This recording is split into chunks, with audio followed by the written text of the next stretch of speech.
बिल्कुल, तुम इन्हें इस्तेमाल कर सकते हो, लेकिन ये कन्वीनियंट नहीं होगा। इस तरह से करते हैं, मैं तुम्हारे लिए इनविजिबिलिटी रोब कंपेनियन के लिए बोली लगाऊंगा। जब मैं इसे हासिल कर लूं, तो तुम मुझे मार्केट वैल्यू पर प्राइमोर्डियल क्रिस्टल्स बेच सकते हो। रुकर, और फिर कुछ सोचने के बाद जीवन ने आगे कहा, नीलामी में जो पैसा लगेगा वो कम तो बिल्कुल नहीं होगा। मुझे नहीं पता कि क्या ये तुम्हारी एक्सपेक्टेशन से ज्यादा होगा, इसीलिए तुम्हें मेरे साथ चलना होगा। अगर तुम्हें लगता है कि ये पॉसिबल है, तो मैं बोली लगाऊंगा। अगर तुम्हें लगता है कि ये बहुत महंगा है, तो हम इसे छोड़ सकते हैं। वेस्ट डिस्ट्रिक्ट आशु कुछ परेशान सा था। चिंता मत करो, मेरे पास अपनी अरेंजमेंट है, कोई दिक्कत नहीं होगी। बस इसे एक छुट्टी की तरह मान लो। वेस्ट डिस्ट्रिक्ट में बहुत सारे फेमस डायमेंशनल जोन्स हैं जहां नीलामी होती है। तुम जब वहां जाओगे तो तुम उन्हें भी देख सकते हो।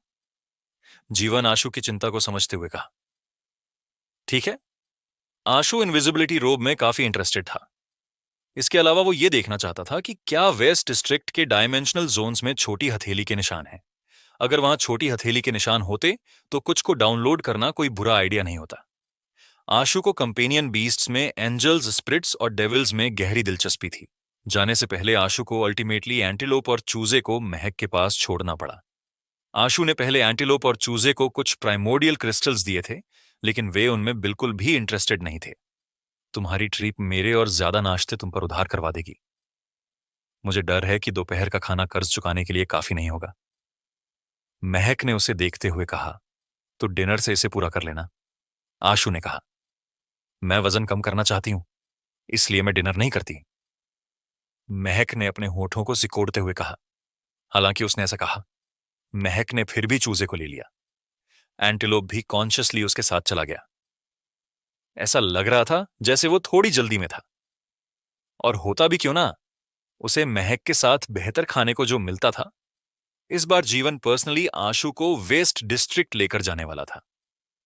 आशु ने जीवन से सुना कि जिस जगह वे जा रहे थे, वो एक पेनिनसुला था, और ये समुद्र के बहुत करीब था। पेनिनसुला से ज्यादा दूर नहीं थे एजियन सी आइलैंड्स, जहां कई डायमेंशनल जोन्स थे। यही जोन्स अपने अंदर छिपाए हुए थे कई टेरिफाइंग एग्जिस्टेंस। क्या वहां एंजल या स्प्रिट कंपेनियन बीस्ट्स वाले डायमेंशनल जोन्स भी हैं? आशु ने कार में बैठते हुए जीवन से पूछा। जीवन ने आंखें झपकाईं और कहा, स्प्रिट्स वे क्रिएचर हैं जो केवल नॉर्थ डिस्ट्रिक्ट के डायमेंशनल जोन से आते हैं। एंजल्स एक अलग डिवाइन सिस्टम से बिलोंग करते हैं। क्या तुम सोचते हो कि वहां ये ऐसा कोई होगा क्या? वे एक ही डिस्ट्रिक्ट से नहीं आते? आशु थोड़ा चौंकते हुए बोला। उसे हमेशा लगता था कि ये दोनों डायमेंशनल क्रिएचर वेस्ट डिस्ट्रिक्ट से आते हैं। बिल्कुल नहीं, जीवन ने सर्टेनिटी से जवाब दिया। तो जिस जगह हम जा रहे हैं, वहां कौन से कंपेनियन बीस्ट्स मिलते हैं? आशु ने जीवन से सवाल किया। मॉन्स्टर्स, जायंट्स, पायथन्स वगैरह। जीवन ने सिचुएशन को रफली एक्सप्लेन किया और फिर मुस्कुराकर बोला, अगर तुम्हारे पास एबिलिटी है, तो तुम एक गॉडेस जैसे कि एथीना को मार सकते हो सकता है कि उसके बाद एक कंपेनियन एक ड्रॉप हो जाए। यह कहा जाता है कि एथीना टेम्पल डिस्कवर किया जा चुका है।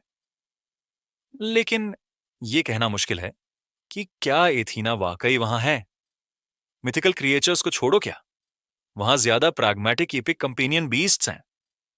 आशु ने खुद को आंकने के बाद पूछा, क्योंकि मिथिकल क्रिएचर को मारने के उसके चांसेस बहुत लो थे।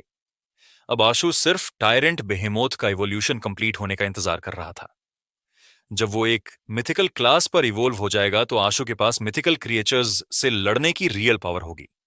आशु ने पहले सोचा था कि वे डायरेक्ट नीलामी वेन्यू पर जाएंगे, लेकिन जल्द ही उसे एहसास हुआ कि केवल वे दोनों ही नीलामी में नहीं जा रहे थे।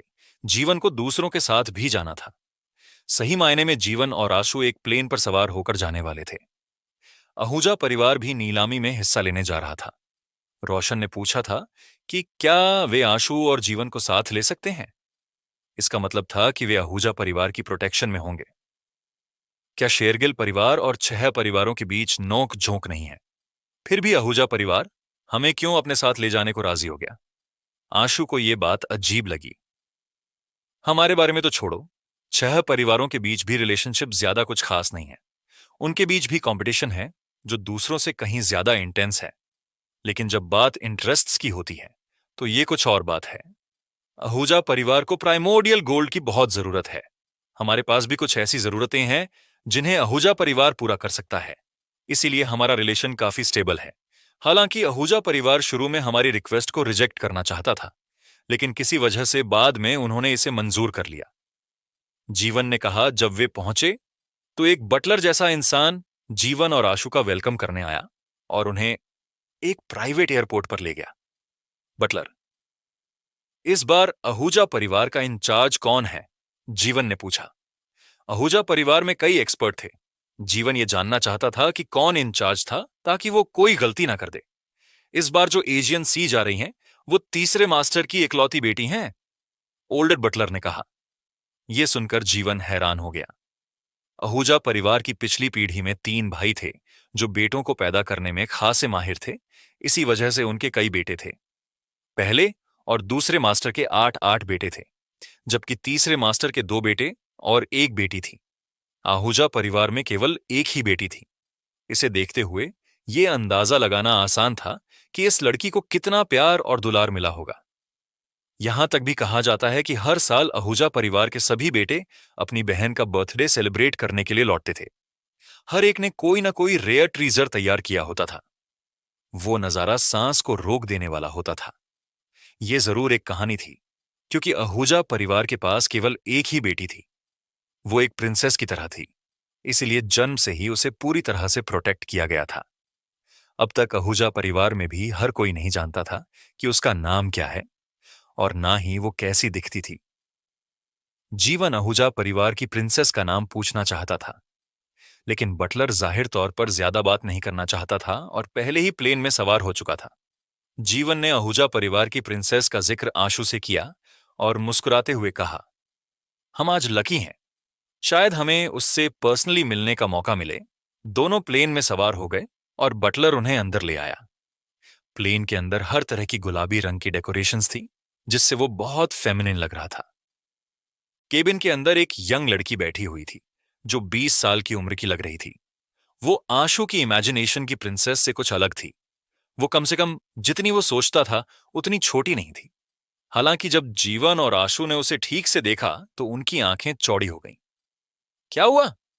क्या तुम मुझे भूल गए हो? लड़की ने दोनों को देखा और मुस्कुराते हुए पूछा। मायरा, तुम आहूजा परिवार से हो। आशु ने उसे पहचान ली। जब वो जीवन, समर और जसवंत के साथ होली सिटी से वापस महिम सिटी जा रहा था तो उन्हें वो रास्ते में ये लड़की मिली थी और उन्होंने उसे लिफ्ट भी दी थी। तुम जो कह रहे हो वो अजीब नहीं है। मैं आहूजा परिवार के परिवेट प्लेन पर हूं, तो अगर मैं आहूजा परिवार से नहीं हूं तो क्या मैं तुम्हारे शाह परिवार से हूं? मायरा ने मुस्कुराते हुए कहा। आशु ज्यादा बात नहीं कर पाया। वो चुपचाप खुले मुंह के साथ खड़ा था। ये नहीं जानता था कि क्या कहे बैठ जाओ। प्लेन अब उड़ान भरने वाला है, मायरा ने कहा और उसने अपनी सीट के पास पॉइंट किया। वो क्या है? प्लेन के उड़ान भरने के बाद आशु ने खिड़की से बाहर देखा और उसे दिखा कि बाहर एक्चुअली बहुत सारी व्हाइट बर्ड्स उड़ रही थीं। वे क्रेन्स जैसी लग रही थीं, लेकिन वे बहुत बड़ी थीं। इसके अलावा उनकी तादाद भी काफी थी और वे ग्रुप्स में प्लेन के चारों तरफ उड़ रही थीं। ध्यान से देखने पर आशु ने देखा कि हर क्रेन की पीठ पर कोई ना कोई बैठा हुआ था। वो आहूजा परिवार का स्काई क्रेन कंपेनियन बीस्ट है, जो काफी यूनिक है। ये एक टोप एपिक क्रिएचर है। इसकी फ्लाइंग और कॉम्बैट एबिलिटी बहुत स्ट्रांग है। जीवन ने समझाया। आशु ने तुरंत समझ लिया कि ये आहूजा परिवार के एक्सपर्ट्स थे जो मायरा को प्रोटेक्ट कर रहे थे। आशु ने मायरा को अजीब नजरों से देखा। उसके स्टेटस को देखते हुए वो अकेले जंगल में क्यों फंसी हो सकती थी, मानो आशु के मन की बात पढ़ ली हो। मायरा मुस्कुराते हुए बोली, तब मैंने अपने परिवार से झगड़ा किया था तो मैं अकेले बाहर निकल गई थी ताकि शांत हो सकूं। मैंने कभी एक्सपेक्ट नहीं किया था कि ऐसा कुछ होगा। शुक्र है कि मैं तुमसे मिली नहीं, तो सच में मुझे अकेले डर लगता। समझ गया, आहूजा परिवार ने शुरू में हमें मना करने की सोची थी, लेकिन बाद में उन्होंने हमें साथ ले जाने का फैसला किया। ये तुम्हारी वजह से था, जीवन ने कहा। मायरा ने सिर हिलाया और कहा, हमारे परिवार और शेरगिल परिवार के रिश्ते को देखते हुए तुम्हें लाना कोई बड़ी बात नहीं है, लेकिन मेरा परिवार नहीं चाहता कि अजनबी मेरे पास आए, इसलिए वे इसे नकारने की सोच रहे थे, क्योंकि वे सभी अक्वेंटेंसेस थे और आशु और जीवन ने किसी भी बैकग्राउंड को ध्यान में नहीं रखा, इसीलिए वे मायरा से खुशी खुशी बात करते रहे। कुछ समय बाद ओल्ड बटलर ने आकर कहा, मिस, अब आपका आराम करने का समय है। आशु और जीवन को यह अजीब लगा, इसका क्या मतलब था कि उसका आराम करने का समय है। मायरा तो आराम से अपनी चेयर पर बैठी हुई थी और कुछ नहीं कर रही थी। मायरा चाहती थी कि वो और बैठी रहे, लेकिन ओल्ड बटलर ने फिर से कहा कि अब आराम करने का समय है। मायरा को मजबूरन खड़ा होना पड़ा और उसने दोनों से कहा, मुझे माफ करना, मुझे कुछ देर के लिए आराम करना होगा। अगर तुम्हें कुछ चाहिए तो अंकल फुजैल से कह देना। हालांकि आशु और जीवन को यह अजीब लगा, वे बहुत करीब नहीं थे, इसीलिए उन्होंने ज्यादा कुछ नहीं कहा और देखा जब मायरा आगे वाले केबिन के दरवाजे से बाहर चली गई। आशु क्यूरियस था, क्योंकि वो देखना चाहता था कि मायरा कहां आराम कर रही है। कहा जाता है कि पैसेंजर प्लेन्स में फर्स्ट क्लास केबिन होते हैं। क्या इस प्लेन में भी फर्स्ट क्लास केबिन होंगे? आशु ने ट्रुथ लिसनर ईयरिंग का इस्तेमाल किया, ये देखने की उम्मीद करते हुए कि मायरा का रेस्टिंग प्लेस कैसा दिखता है। उसकी कोई बुरी नीयत नहीं थी। आशु के दिमाग में तुरंत प्लेन का एक 3 डायमेंशनल लेआउट अपीयर हुआ। मेन पैसेंजर एरिया के सामने एक अलग सिंगल केबिन था। मायरा ने दरवाजा खोला और अंदर एंटर हो गई। हालांकि जब आशु ने देखा कि क्या हो रहा है तो उसका चेहरा थोड़ा बदल गया। केबिन बड़ा नहीं था, लेकिन वहां कई चीजें रखी हुई थीं। यह बहुत ही अजीब ढंग से डेकोरेटेड था। अंदर कई लंबी पेपर स्ट्रिप्स लटकाई गई थीं। ट्रुथ लिसनर की एबिलिटी की वजह से वो स्ट्रिप्स के रंग या पैटर्न को नहीं देख पा रहा था, इसलिए आशु केवल ये जानता था कि वहां लंबी पेपर स्ट्रिप्स थीं। वो ये नहीं जानता था कि क्या उन स्ट्रिप्स पर कोई ड्राइंग्स थी। हालांकि अंदर कोई लाउंज चेयर्स या बेड नहीं थे। आशु ने केवल एक अजीब सिर के साइज का बॉक्स देखा था, जिसका बेस चौकोर था और ऊपरी हिस्सा राउंड था। बॉक्स की शेप ऐसी थी जैसे पहले के वक्त में डायमेंशनल स्टॉर्म से पहले ह्यूमंस किसी के मर जाने पर इस्तेमाल की जाने वाली चीज हो। यह कोई ताबूत तो नहीं है? क्या यह कोई नया मसाज डिवाइस हो सकता है? जैसे ही आशु ने सोचा, उसने देखा कि मायरा पहले ही ढक्कन खोल चुकी थी और बॉक्स के अंदर लेट गई थी। आशु साफ देख सकता था कि बॉक्स में कोई मसाज इक्विपमेंट नहीं था, जिससे यह ताबूत जैसा ही दिखता था, चाहे वो इसे जैसे भी देखे। जितना ज्यादा आशु उसे देखता गया, उतना ही उसे एहसास हुआ कि कुछ तो गड़बड़ है। वो बाइनक्स स्टोन से कार्व किया गया था। उसके अंदर सिर्फ एक तकिया यानी कि पिलो था, जो देखने में भी स्टोन का बना ही लग रहा था। इसे देखकर कहीं से भी ऐसा नहीं लग रहा था कि इसके अंदर आराम करना कंफर्टेबल होगा। जब मायरा अंदर लेट गई तो ओल्ड बटलर ने फिर से ढक्कन बंद कर दिया। ढक्कन बंद होने के बाद आशु ट्रुथ लिसनर की एबिलिटी से भी अंदर की सिचुएशन नहीं सुन सका। यह कैसी अजीब बात है। क्या अमीर लड़कियों का ऐसा अजीब टेम्परामेंट होता है? वो प्लेन के महंगे सोफे पर सोने के बजाय स्टोन बाइनेक्स में सो रही है। आशु को वो बाइनेक्स किसी भी तरह से ताबूत जैसा लग रहा था। आशु ने ट्रुथ लिसनर की एबिलिटी वापस ले ली। आफ्टर ऑल, ये उसकी प्राइवेसी थी और वो उसमें ज्यादा दखल नहीं देना चाहता था। पूरे रास्ते में उन्हें किसी इंसिडेंट का सामना नहीं करना पड़ा। जब वे कुछ डायमेंशनल जोन के ऊपर से गुजरे तो स्काई क्रेन टीम ने बाहर से सभी डायमेंशनल क्रिएचर्स को डराकर भगा दिया, जिससे वे प्लेन के पास नहीं आ सके। अगर कुछ डायमेंशनल क्रिएचर जो खतरे से अनजान थे हमला करने की कोशिश करते तो स्काई क्रेन टीम ने उन्हें तुरंत खत्म कर दिया। पूरे रास्ते प्लेन को बिल्कुल भी नुकसान नहीं पहुंचा। जब वे पेनिनसुला ऑफ गॉड्स पर पहुंचे तो उन्होंने मायरा को दोबारा नहीं देखा। प्लेन लैंड होने के बाद ओल्ड बटलर ने उन्हें प्लेन से बाहर तक एलईडी जाया। जीवन ने कहा कि वो मायरा से विदा लेना चाहता है, लेकिन बटलर ने कहा कि इसकी कोई जरूरत नहीं है, वे सीधे जा सकते हैं। जीवन, क्या तुम्हें मायरा कुछ अजीब नहीं लगती? एयरपोर्ट से बाहर निकलने के बाद आशु ने जीवन से पूछा। यह सिर्फ अजीब ही नहीं है, हालांकि 6 परिवार अलग अलग एरियाज में हैं। हीरो परिवारों के तौर पर वे मैनर्स पर सबसे ज्यादा जोर देते हैं। मेहमानों के साथ ऐसा बर्ताव नहीं किया जाता। जीवन ने थोड़ा रुककर कहा, लेकिन यह आहूजा परिवार का मामला है, इसका हमसे कोई लेना देना नहीं है। नीलामी शुरू होने में अभी 2 दिन है। तुम कहां जाना चाहते हो? मैं तुम्हें घुमा देता हूं। चलो, पास के डायमेंशनल जोन चलते हैं। आशु को महसूस हुआ कि उसे इस एरिया का दौरा करना चाहिए। अगर वो छोटी हथेली के निशान ढूंढ पाता तो कुछ डेंजन डाउनलोड करना सबसे अच्छा होता। पेनिनसुला ऑफ गॉड्स के ज्यादातर डायमेंशनल जॉन के ओनर्स हैं, क्योंकि हम फॉरेनर्स हैं। वहां दाखिल होना थोड़ा मुश्किल हो सकता है। क्यों ना हम एजियन सी को देखें। ये थोड़ा खतरनाक है, लेकिन वहां कई बिना ओनर वाले डायमेंशनल जोन हैं। ये काफी दिलचस्प भी है। जीवन ने कहा, क्या इस तरह समुद्र में जाना ठीक रहेगा? आशु जानता था कि ओशन में डायमेंशनल जोन जमीन की कंपैरिजन में ज्यादा टेरिफाइंग होते हैं। कोई बात नहीं, मैं पहले भी कई बार उन जगहों पर जा चुका हूं, मैं वहां के बारे में अच्छी तरह से जानता हूं। जीवन ने कॉन्फिडेंट होकर कहा। दोनों पोर्ट की तरफ चल पड़े। रास्ते में उन्होंने देखा कि कई लोग सड़कों पर अपने कंपेनियन बीस्ट्स के साथ टहल रहे थे। ज्यादातर बड़े बड़े पैरों वाले बीस्ट दिखाई दिए, कई अजीबोगरीब मॉन्स्टर भी थे, और आशु ने एक फायरमैन कंपेनियन बीस्ट को भी देखा। वो काफी दिलचस्प लग रहा था। तुमने तो कहा था कि पेनिनसुला ऑफ गॉड्स पे कोई स्प्रिट्स नहीं है, तो ये क्या है? ये क्या फायर स्प्रिट नहीं है? आशु ने पूछा। मैं जिन स्प्रिट्स की बात कर रहा था वे नुकीले कानों वाले इंसानों जैसे दिखने वाले स्प्रिट्स यानी एल्व्स हैं। ये एलिमेंटल स्प्रिट्स हैं। ये दोनों अलग चीजें। मैंने सोचा था कि तुम्हें खूबसूरत एल्व्स चाहिए, जीवन ने कहा। ऐसी एलिमेंटल स्प्रिट्स को कैसे ऑब्टेन किया जा सकता है?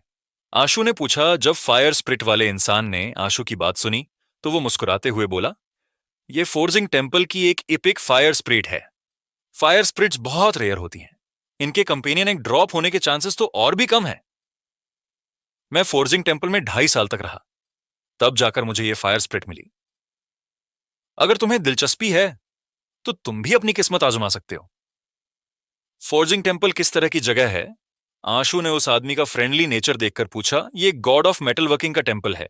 वहां ना केवल फायर स्प्रिट्स हैं, बल्कि उनसे भी हायर लेवल के फायर स्प्रिट किंग्स भी हैं, लेकिन उनकी तादाद और भी कम है। साथ ही टेम्पल के अंदरूनी हिस्से बहुत खतरनाक हैं। तुम्हारे जैसे नौजवानों को बहुत ज्यादा एम्बिशियस नहीं होना चाहिए। तुम्हें टेम्पल के पहले लेवल पर ही फायर स्प्रिट्स का शिकार करना चाहिए। अगर तुम अंदर ज्यादा गहराई में गए तो तुम्हारी जान खतरे में पड़ सकती है। फायर स्प्रिट वाले अधेड़ उम्र के आदमी ने कहा, आपकी गाइडेंस के लिए शुक्रिया। आशु को गॉड ऑफ मेटल वर्किंग की थोड़ी बहुत जानकारी थी, लेकिन नाम याद नहीं आ रहा था। उसे बस इतना याद था कि वो वेस्ट डिस्ट्रिक्ट के गोड्स के लीडर का बेटा था, एक आर्टिजन, और गॉड ऑफ मेटल वर्किंग आशु को गॉड ऑफ मेटल वर्किंग याद रहने की वजह यह नहीं थी कि वो एक आर्टिजन था, बल्कि इसीलिए कि वो लव और गॉडेस ऑफ ब्यूटी का हस्बैंड था और उसे धोखा दिया गया था। इसके अलावा क्यूपिड का बो, अपोलो का चेरियोट और लीडर की लाइटनिंग भी उसी ने बनाई थी। वो डिवाइन आइटम्स बनाने में माहिर था। जीवन मेटलवर्क टेम्पल्स के बारे में थोड़ा जानता था। उसने आशु से कहा, मेटलवर्क टेम्पल में केवल फायर एलिमेंटल स्प्रिट्स ही नहीं है, बल्कि हर तरह के मेटल टाइप और मशीनरी टाइप डायमेंशनल क्रिएचर भी हैं। ये काफी दिलचस्प है। लेकिन ये पेनिनसुला ऑफ गॉड्स पर प्राइवेट प्रॉपर्टी है। यहां के लोकल्स अपने आइडेंटिटी कार्ड से एंटर हो सकते हैं, लेकिन बाहरी लोगों के लिए दाखिल होना फॉरबिडन है। यंग मैन, तुम काफी नॉलेजेबल हो, तुम्हारी बात सही है। अनलेस तुम पेनिनसुला ऑफ गॉड्स के सिटीजन्स नहीं हो, मेटलवर्क टेम्पल में दाखिल होना नामुमकिन है। ऐसा लगता है कि तुम्हारे पास ऑर्डिनरी फायर स्प्रिट्स हासिल करने की भी क्वालिफिकेशंस नहीं है। इतना कहकर वो अधेड़ उम्र का आदमी गर्व से अपनी फायर स्प्रिट को लेकर चला गया। क्या सच में एंटर होने का कोई रास्ता नहीं है? आशु ने जीवन से पूछा, क्योंकि उसे मेटलवर्क टेम्पल में काफी दिलचस्पी थी। सच में कोई तरीका नहीं है। ये पेनिनसुला ऑफ गॉड्स के कई परिवारों द्वारा बनाए गए कॉमन रूल हैं। यहां तक कि वे परिवार भी इस रूल को नहीं तोड़ सकते, वरना वे पूरे पेनिनसुला गॉड्स के दुश्मन बन जाएंगे। जीवन ने अपने हाथ फैलाते हुए इशारा किया कि उसके पास कोई सॉल्यूशन नहीं है। अगर हम अंदर नहीं जा सकते तो बाहर से देखने में कोई प्रॉब्लम तो नहीं होगी, आशु ने कहा। बिल्कुल देख सकते हो, लेकिन क्या तुम सच में बस देखने का ही प्लान बना रहे हो? जीवन ने आशु को हैरानी से देखा। अगर रास्ते में है तो देख ही लेंगे, याद के तौर पर कुछ फोटो खींच लेना अच्छा रहेगा। आशु बस छोटे हथेली के निशान को तलाश करना चाहता था, इसलिए अंदर जाने का उसका कोई इरादा नहीं था। मुझे उम्मीद नहीं थी कि तुम्हारे इतने बोरिंग शौक होंगे। खैर, ये रास्ते में ही है, बस थोड़ा सा घूमना पड़ेगा, जीवन ने आशु के साथ आगे बढ़ते हुए कहा। थोड़ी देर बाद उन्होंने देखा कि व्हाइट शेडोज आसमान में उड़ रही थीं, जिन्हें राहगीर रुककर ऊपर देखने लगे। आंसू और जीवन ने ऊपर देखा तो उन्होंने स्काई क्रेन्स को उनके ऊपर से उड़ते हुए देखा। स्काई क्रेन्स उनके सामने जमीन पर उतर गए और आहूजा परिवार के ग्रे कपड़े पहने मेंबर्स स्काई क्रेन्स की कमर से उतरकर सीधे उनकी तरफ बढ़ने लगे। आगे चलने वाला इंसान लगभग 28 साल का लग रहा था।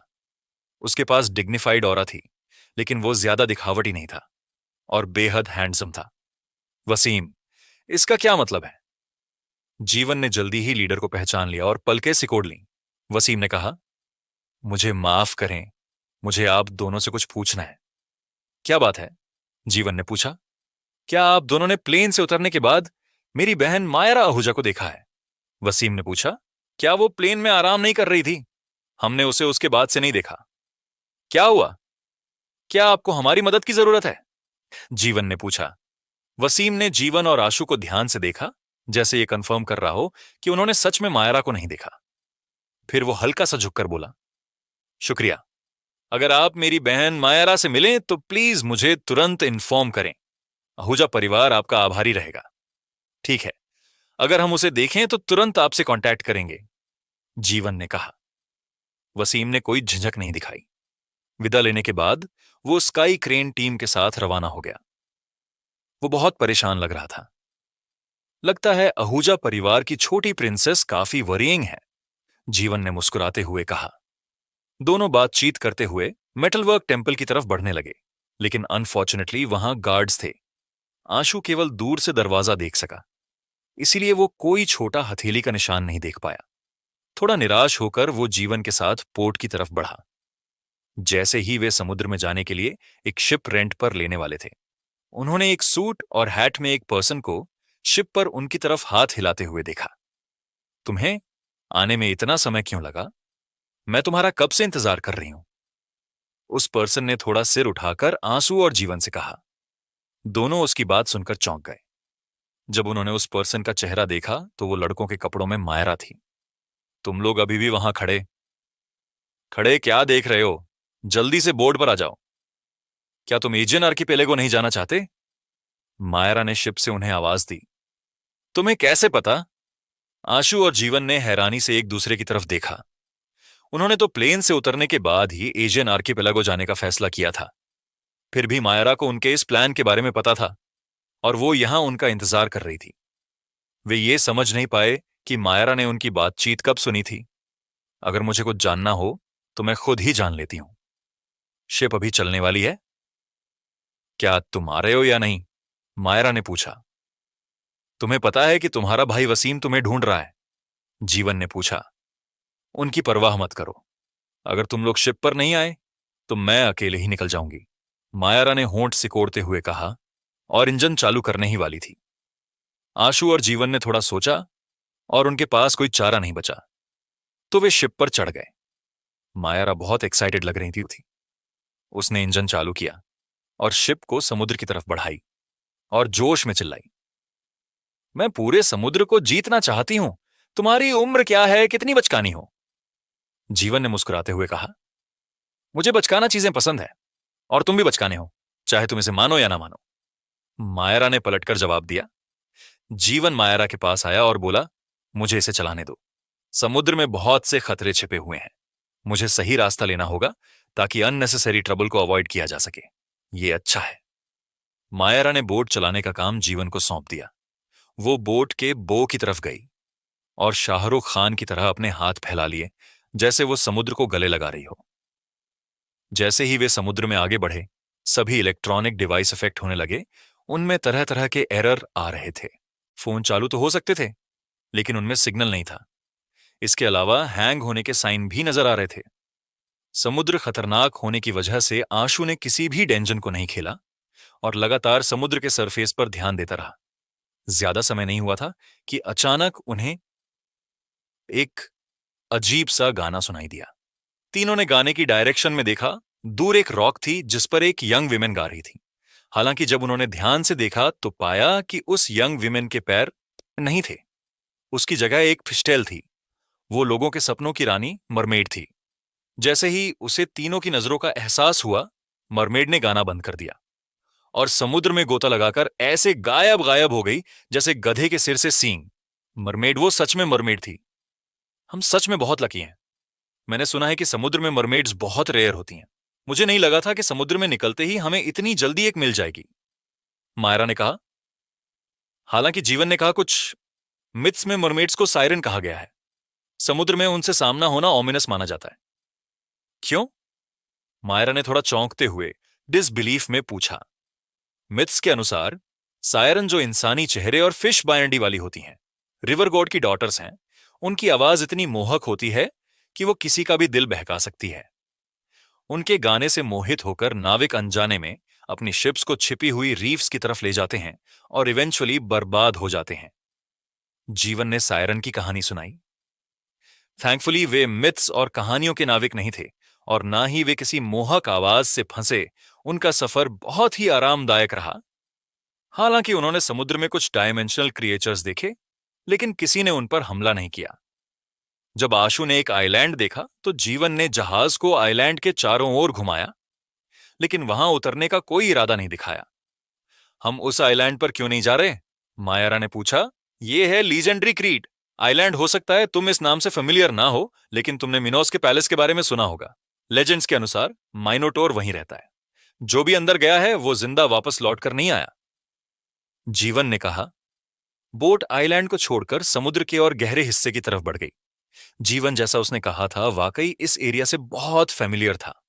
उसी का नतीजा था कि उनकी जर्नी में कोई खतरा नहीं हुआ।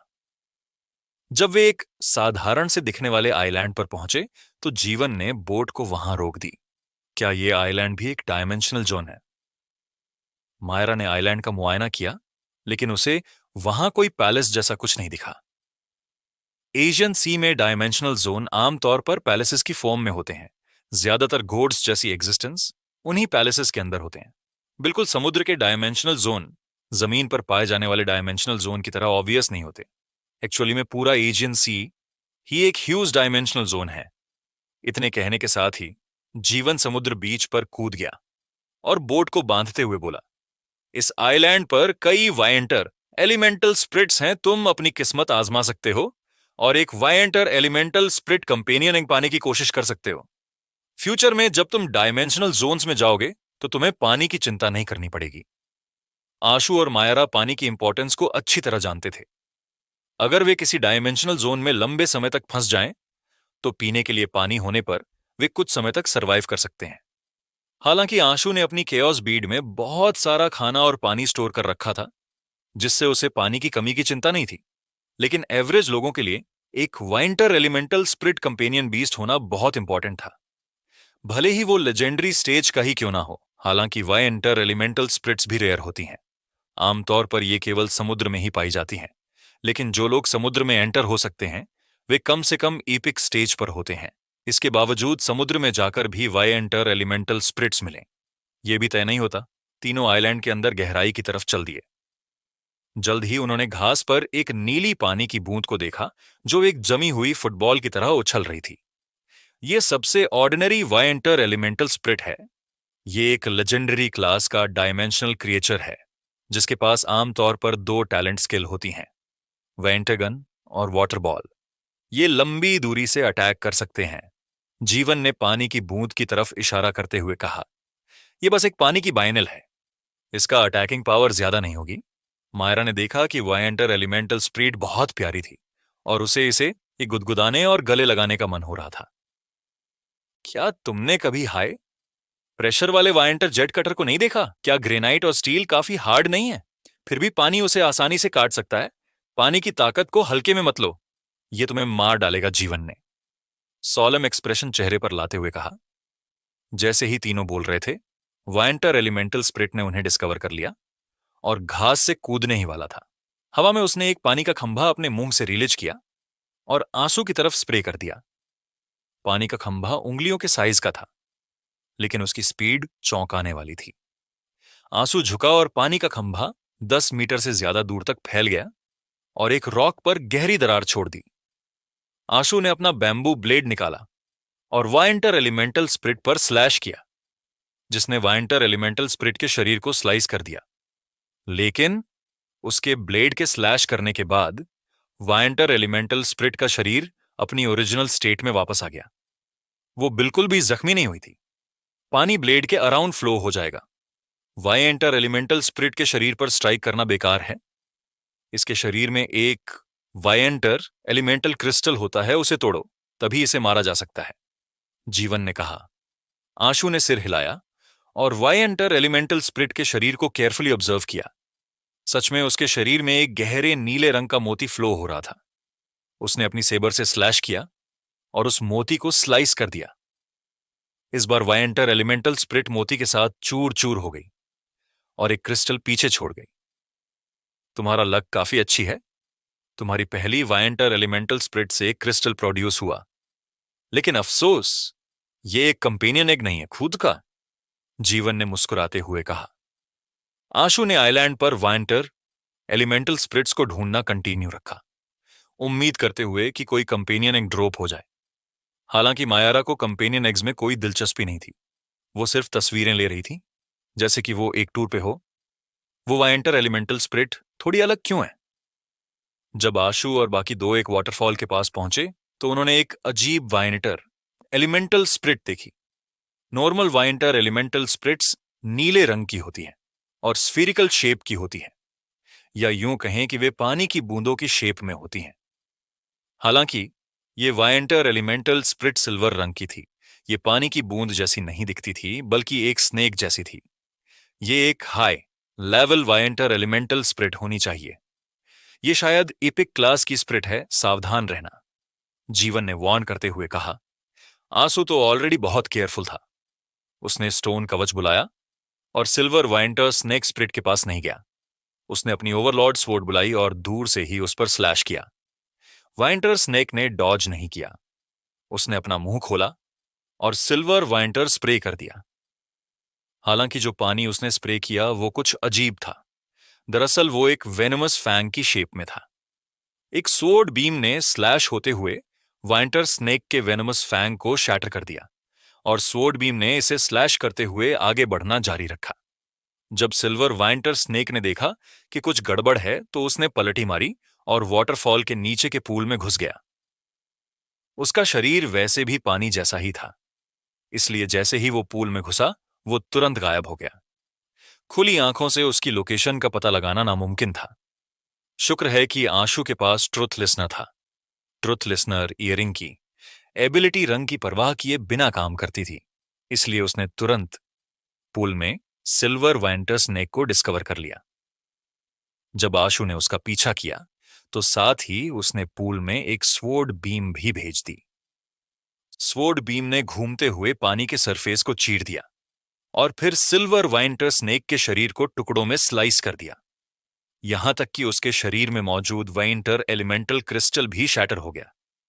जिसके बाद एक सिल्वर क्रिस्टल की शेप का कंपेनियन एक ड्रॉप हुआ और पूल में नीचे डूबने लगा। कंपेनियन एक ड्रॉप आशु ने पूल के पास खड़े होकर कुछ देर तक ऑब्जर्व किया। जब उसने देखा कि पूल में दूसरे किसी डायमेंशनल क्रिएचर का कोई साइन नहीं है तो वो कूद कर नीचे डाइव कर गया। आशु ने कंपेनियन एग को उठाने के लिए हाथ बढ़ाया। जैसे ही वो ऊपर फ्लोट होने वाला था, उसने अचानक पूल के नीचे से एक इरिजिस्टिबल खिंचाव महसूस किया। इससे उसका शरीर तुरंत नीचे डूब गया, जैसे किसी टॉयलेट के सर्कुलेशन की तरह उसे खींच लिया गया हो। आंसू पानी के बहाव में बहते हुए नीचे चला गया और उसे पता चला कि पूल के नीचे एक ह्यूज स्पेस था।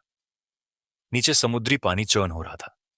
आंसू ने ऊपर देखा, लेकिन उसे उस केव का एंट्रेंस नजर नहीं आया जिससे वो नीचे बहकर आया था। उसके सिर के ऊपर काले रॉक्स थे। बिना किसी दरार के उसने रॉक्स पर हमला किया, एक बड़ा टुकड़ा तोड़ते हुए, लेकिन इसके पीछे भी रॉक्स ही थे। आंसू ने कई बार हमला किया, लेकिन सब जगह रॉक ही थे। कोई रास्ता नहीं था। जहां तक अंडरग्राउंड समुद्री पानी के फ्लो की बात है, वहां एक रोशनी थी जो किसी टनल के एंट्रेंस जैसी लग रही थी। आंसू के पास और कोई चारा नहीं था, इसलिए उसने पानी के फ्लो को फॉलो करते हुए एंट्रेंस की तरफ बढ़ने का फैसला लिया। अगर वो बाहर निकलने में कामयाब हो गया तो फिर वो पूल के पास वापस लौट सकता था। जल्द ही आंसू पानी के फ्लो के साथ बाहर निकला। जब वो बाहर आया तो उसने पाया कि वो वाटरफॉल के एंट्रेंस पर था। आशु वॉटरफॉल से बाहर आया और सीधे हवा में तैरते हुए जो कुछ उसने देखा उससे चौंक गया। चाहे वो वॉटरफॉल और नीचे के पूल को जैसे भी देखे, वो वहीं लग रहा था जिसमें वो गिरा था। फिर भी वो क्लियरली नीचे वाले पूल में गिरा था, तो फिर वो ऊपर वॉटरफॉल से बाहर कैसे आ गया? आशु ने अपनी सराउंडिंग को केयरफुली ऑब्जर्व किया। सचमुच एनवायरमेंट वही था, ये वही पूल था जिसमें वो गिरा था, लेकिन वहां जीवन और मायरा का कोई निशान नहीं था। क्या वे मेरे पीछे पूल में आए? आंसू ने सोचा और ज्यादा ऊंचा उड़ने लगा, ये श्योर करने की कोशिश की कि वे अभी भी आइलैंड पर हैं या नहीं। जब वो हवा में उड़ा तो उसने पूरे छोटे आइलैंड को देखा। वो बहुत ही खूबसूरत आइलैंड, हरे घास और बहते पानी से भरा हुआ था। हालांकि जब आंसू की नजर एक जगह पर पड़ी तो उसकी आंखों की पुतलियां अचानक सिकुड़ गईं। एक घास के स्लोप पर एक एप्पल ट्री उग रहा था। वो ह्यूज एप्पल ट्री पर केवल एक एप्पल था, लेकिन वो कुछ अनयूजुअल था। ऐसा लग रहा था जैसे वो गोल्ड का बना हुआ था और जिससे एक तरह का रेस्प्लेडेंट ग्लो बिखेर रहा था। एप्पल ट्री के नीचे एक काले रंग की लिजार्ड सो रही थी। वो लिजार्ड हाथी से भी बड़ी थी, जल्द ही, क्योंकि लिजार्ड के पास विंग्स नहीं होते थे। आशु को एहसास हुआ कि ये लिजार्ड नहीं थी, बल्कि एक वेस्ट डिस्ट्रिक्ट का लीजेंडरी ड्रैगन था। उस ड्रैगन की पीठ पर दो फ्लैशी विंग्स थे। गोल्ड एप्पल ड्रैगन आशु अलार्म्ड और उलझन में था। ये कुछ हद तक उन मिथ्स के जैसा था जिन्हें आशु ने पढ़ा था। लेजेंड्स थी कि इंसानी हीरो आर्यन ने एक सी निम्फ से शादी की थी। उन्होंने अपनी शादी में सभी गोड्स को इनवाइट किया था, लेकिन एक गॉडेस को इनविटेशन नहीं भेजा था। इससे नाखुश होकर उसने शादी में एक गोल्ड एप्पल प्रोड्यूस किया और उसी के दावत के बीच में फेंक दिया। उस पर सबसे सुंदर के लिए शब्द थे, आखिरकार व्योधारा, गॉडेस ऑफ यूथ, ईशानवेय गॉड ऑफ सेलेस्टियल गाइडेंस और गॉडेस ऑफ जॉय रसीना के बीच उस गोल्ड एप्पल के लिए डिबेट शुरू हुआ। इससे इवेंचुअली एक बड़ी लड़ाई का आगाज हुआ। लेजेंड्स के अनुसार गोल्ड एप्पल एक होली गार्डन में था जिसे 100 सिर वाला ड्रैगन गार्ड कर रहा था। लेकिन यह केवल एक लेजेंड था। यह जगह होली गार्डन जैसी नहीं लग रही थी। एप्पल ट्री के नीचे काले रंग का ड्रैगन 100 सिर वाला नहीं लगता था, उसका सिर्फ एक सिर था। आशु को यह नहीं पता था कि एप्पल ट्री किसके लिए था, और ना ही वो इसे छीनना चाहता था ताकि काला ड्रैगन अलर्ट ना हो। हालांकि वो 100 सिर वाला ड्रैगन नहीं हो सकता था। वो ड्रैगन खुद एक लेजेंड का मिथिकल क्रिएचर था। आशु जोखिम उठाना नहीं चाहता था। हालांकि जो चीज आशु को हैरान कर रही थी वो ये थी कि जब वे आइलैंड पर आए थे तब उन्होंने गोल्ड एप्पल ट्री या ड्रैगन को नहीं देखा था। ये चीजें अचानक कहां से आ गईं? आशु ने पूरे आइलैंड को चेक किया, लेकिन उसे जीवन और मायरा का नामो निशान भी नहीं मिला। सबसे अजीब बात यह थी कि जिस बोट को उन्होंने बीच पर बांधी थी वो भी गायब थी। क्या ये वही आइलैंड नहीं है, या सिर्फ एक जैसे दिखते हैं? जब मैंने पूल के नीचे से होल से पास हुआ तो मैं कहीं और आ गया। जितना आंसू इस बारे में सोचता उतना उसे यह सही लगता गया। जब आंसू इस बारे में सोच रहा था तो उसने दो छपाक की आवाजें सुनी। ऐसा लग रहा था जैसे कोई स्टोन पॉन्ड में गिरा हो। उसने सिर घुमाया और देखा कि जीवन और मायरा वॉटरफॉल से गिरते हुए पानी से बने पोंड में गिर गए, जिससे एक बड़ी छपाक की आवाज हुई। वे ठीक थे और जल्दी से पोंड से बाहर क्रॉल कर गए, लेकिन आशु को कुछ गड़बड़ महसूस हुई। उसने सिर घुमाया और देखा कि एप्पल ट्री के नीचे मौजूद काला ड्रैगन जाग चुका था। वो धीरे धीरे उठकर वॉटरफॉल की तरफ देखने लगा, जले पर नमक छिड़कने के लिए। जब मायरा ने उसे हवा में देखा तो वो चिल्ला पड़ी, आशु, तुम वहां ऊपर क्या कर रहे हो? मायरा की आवाज ने काले ड्रैगन को जगा दिया। उसने अपना सिर उठाया और कान खड़े कर लिए। वॉटरफॉल की तरफ घूरते हुए आंसू जानता था कि वे दूर मौजूद जायंट ड्रैगन या गोल्डन एप्पल ट्री को नहीं देख सकते, इसलिए उसने जल्दी से इशारा किया कि वे शांत रहें। फिर वो नीचे जमीन पर उतरा और उन्हें केव में खींच लिया। तीनों अभी केव में ही पहुंचे थे कि काला ड्रैगन आसमान में एक काले लाइटनिंग बोल्ट की तरह दौड़ा। वो पोंड के पास उतरा और इधर उधर देखते हुए कुछ ढूंढने की कोशिश करने लगा। पोंड के चारों तरफ कुछ चक्कर लगाने के बाद जब उसे कुछ नहीं मिला तो वो धीरे धीरे एप्पल ट्री के पास लौट गया। वॉटरफॉल केव में अपनी सांसें रोक कर बैठे तीनों लोग फाइनली सांस लेने की हिम्मत कर पाए। अजीब है, मैं इस आइलैंड पर कई बार आया हूं, यहां केवल कुछ वहां एंटर एलिमेंटल स्पिरिट्स थी, ये ड्रैगन अचानक कहां से आ गया? जीवन ने माथे पर शिकन डालते हुए कहा, केवल यही बात नहीं है। आंसू ने अपनी डिस्कवरी और स्पेक्यूलेशंस को बताया। मायरा की आंखें ये सुनकर बल्ब की तरह चमक उठी। इसका मतलब है कि हम असली आइलैंड पर नहीं हैं। जब हमने पोंडेड के नीचे की टनल पार की तो हम किसी और स्पेस में एंटर हो गए। ये एक डायमेंशनल जोन है जो अब तक डिस्कवर नहीं हुआ था। यहां एक जिगैंटिक ड्रैगन और एक गोल्ड एप्पल है। क्या ये सच में लेजेंड्स का गोल्डन एप्पल ऑफ डिस्कॉर्ड हो सकता है? मुझे कैसे पता होगा? आशु ने सिर हिलाते हुए कहा। जीवन ने कहा, कोई भी मिथिकल क्रिएचर खिलवाड़ के लायक नहीं होता, भले ही वो मिथ्स और लेजेंड्स में एक कमजोर एग्जिस्टेंस हो। ऐसा कुछ नहीं है जिससे हम निपट सकें। गोल्डन एप्पल के बारे में सोचने की भी जरूरत नहीं है। चलो वाटरफॉल टनल से वापस तैरकर देखते हैं। अगर हम वापस जा सकें तो सबसे अच्छा होगा। अगर वापस नहीं लौट पाए तो हम फिर से पोर्नर में जाने की कोशिश कर सकते हैं। शायद हमें फिर से खींच लिया जाएगा और हम इस जगह से बाहर निकल पाएंगे। आशु सहमत हो गया क्योंकि वो जोखिम नहीं लेना चाहता था। हालांकि मायरा लेजेंड्स के गोल्डन एप्पल को लेकर बहुत क्यूरियस थी, लेकिन वो भी उनके साथ जाने के लिए तैयार हो गई। जल्द ही उन्हें एक टेरिफाइंग सच्चाई का एहसास हुआ। वाटरफॉल के आखिर में वापस जाने का कोई रास्ता नहीं था। इसके अलावा जब वे पोंड में गए तो नीचे कोई अजीब मैग्नेटिक खिंचाव महसूस नहीं हुआ। पॉन्ड से बाहर आने के बाद तीनों वापस केव में लौट आए। मायरा ने कुछ पल सोचा और कहा, मुझे याद है, एक बार मैंने अपने परिवार के बुजुर्गों से सुना था कि कुछ डायमेंशनल जोन से बाहर निकलने का इकलौता तरीका स्पेशल आइटम ऑब्टेन करना होता है। अदरवाइज कोई बाहर नहीं निकल सकता और इवेंचुअली वहीं मर जाता है। जो दिख रहा है उसके हिसाब से ये डायमेंशनल जोन वही डेथ जोन होना चाहिए जिसके बारे में तुम बात कर रही हो। इसमें एंटर होने के बाद या तो तुम मरोगे या फिर डायमेंशनल क्रिएचर मरेगा। कोई तीसरा ऑप्शन नहीं है, जीवन ने कहा। मायारा ने कुछ पल सोचा और फिर कहा, अगर हम इस आइलैंड से बाहर निकल जाएं तो क्या हम इस डायमेंशनल जोन से बाहर निकल सकते हैं? मैंने पहले ही हवा में से देख लिया और पहले वहां दूर दूर तक आइलैंड दिखते थे, लेकिन अब कुछ भी नहीं है। जहां तक नजर जाती है केवल समुद्र ही समुद्र दिखता है। आंसू ने कहा, इसका मतलब है कि हम सच में यहां फंस गए हैं। यह आइलैंड बहुत बड़ा भी नहीं है। मेरा मानना है कि काला ड्रैगन या गोल्डन एप्पल ही इस डायमेंशनल जोन के स्पेशल आइटम हैं। ड्रैगन को मारना या गोल्डन एप्पल को ऑब्टेन करना ही यहां से बाहर निकलने का इकलौता तरीका है। मायरा ने एक्साइटेड होकर कहा, अगर हम उस ड्रैगन को मार दें तो क्या हम ह्यूमन हिस्ट्री में पहले ड्रैगन स्लेयर नहीं बन जाएंगे? अगर तुम ड्रैगन का ब्रेकफास्ट लंच डिनर बनने से नहीं डरती तो कोशिश कर सकती हो। आशु गोल्डन एप्पल को हासिल करने का तरीका सोचने की तरफ ज्यादा झुका हुआ था। मिथिकल क्रिएचर्स से लड़ने में मरने के चांसेस बहुत हाई थे, लेकिन एप्पल तोड़ने का मतलब यह नहीं था कि ड्रैगन से लड़ाई करनी पड़े। उनके पास कई कंपेनियन बीस्ट्स थे जिनका इस्तेमाल वे काले ड्रैगन को दूर करने के लिए कर सकते थे और फिर गोल्डन एप्पल तोड़ सकते थे। ये एक सबसे सेफ ऑप्शन हो सकता था। जीवन आशु के विचारों से सहमत था। मायरा, तुम यहीं रुको।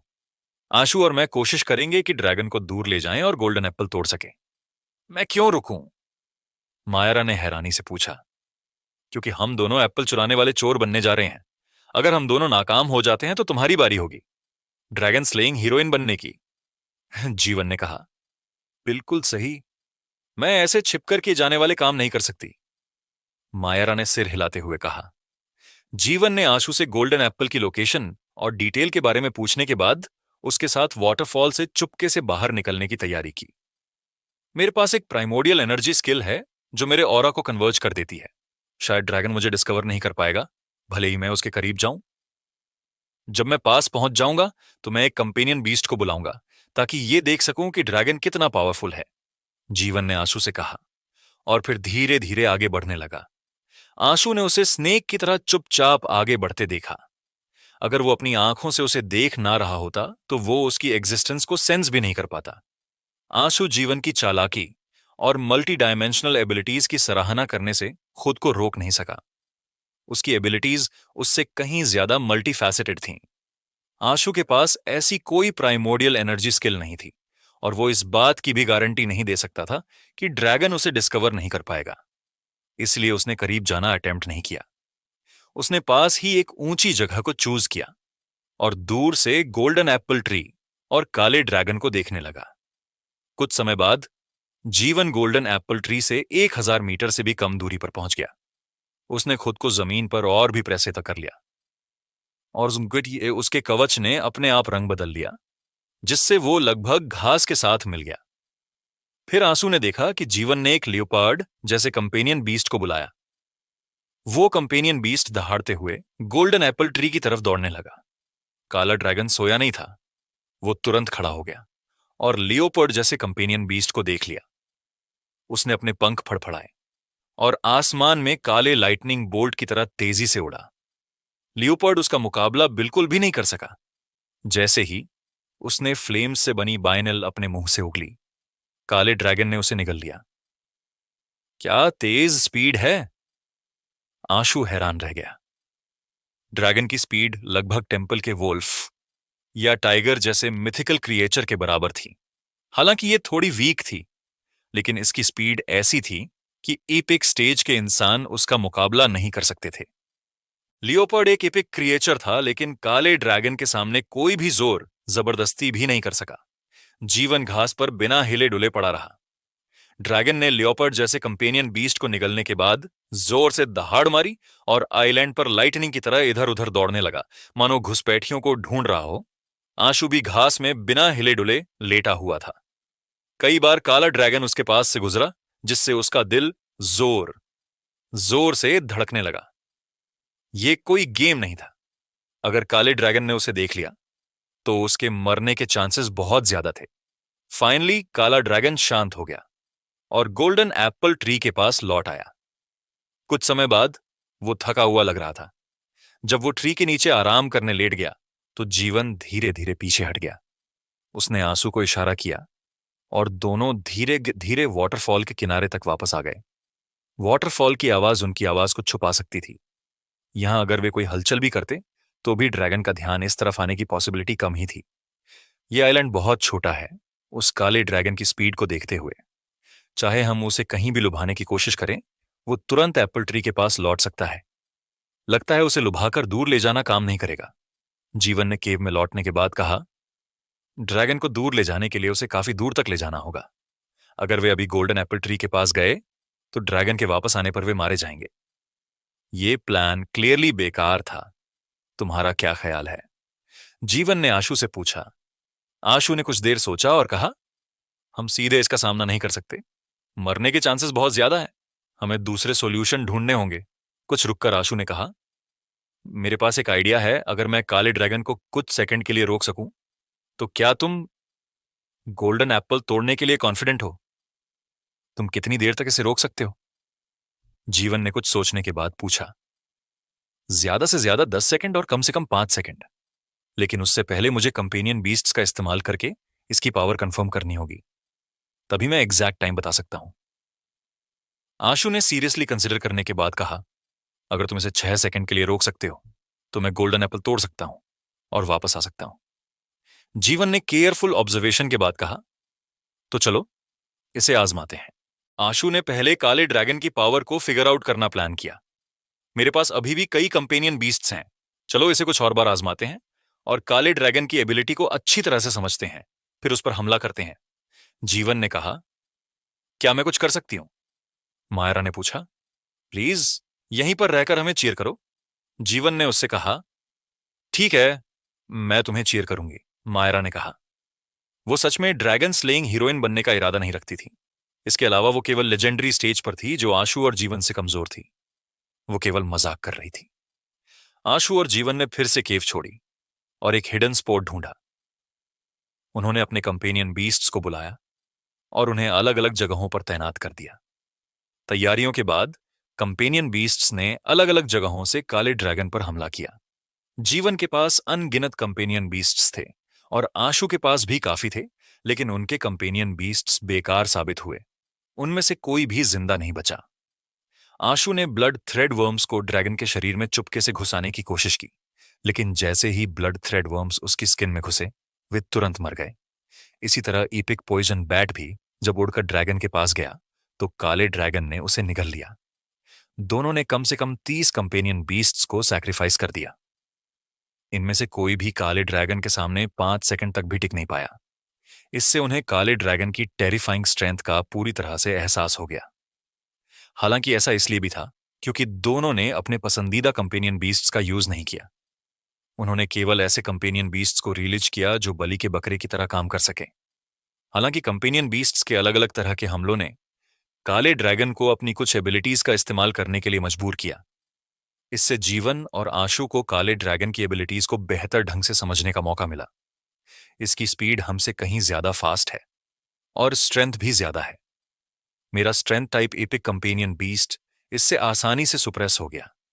इसके अलावा ये ना विंड ना फायर ना लाइटनिंग से डरता है और इसमें हाई रेजिस्टेंस है। ये फ्लेम्स नहीं उगलता लेकिन पॉइजन उगलता है।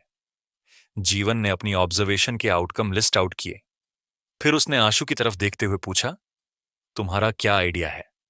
तुम कितनी देर तक टिक सकते हो? ज्यादातर आंकने से बेहतर है कम आंकना। 7 सेकंड आशु ने अपने माइंड में केयरफुली कैलकुलेशंस की। उसने अपनी सभी एबिलिटी को ध्यान में रखते हुए आखिरकार ये एक कंजर्वेटिव नंबर दिया। काफी है, पहले अपना प्लान तैयार करें। मैं गोल्डन एप्पल के पास छिप जाऊंगा। मेरी रेंज 500 मीटर के अंदर होनी चाहिए।